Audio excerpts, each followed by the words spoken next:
So for people who don't know, who is Krampus? What is this legend?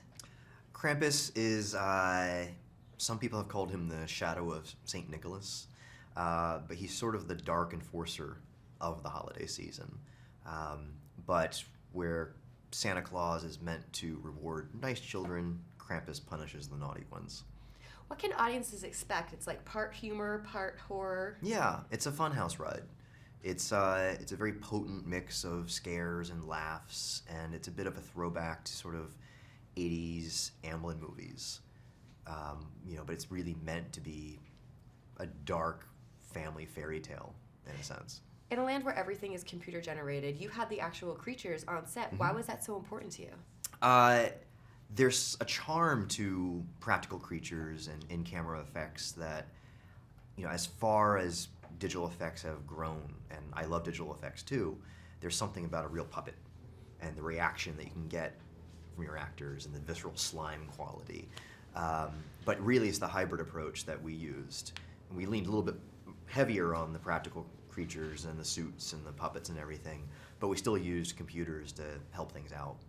Your actors have said that you hid those creatures from them, so you got their actual reaction to them. Mm-hmm. Why did you do that, and did it pay off?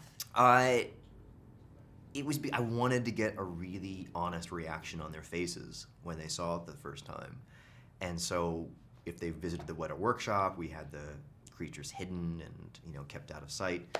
But it was inspired by what Ridley Scott did on the original Alien film. Like, he didn't let them see the chest burster until it popped out. And so when that happened, all the actors' faces are just legit reactions to what's happening. And you just can't replicate that if they've been exposed to the creatures beforehand.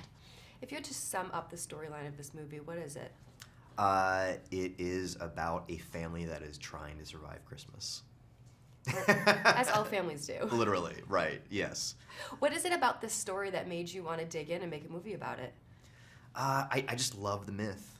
I think it's fascinating that Christmas has a dark side.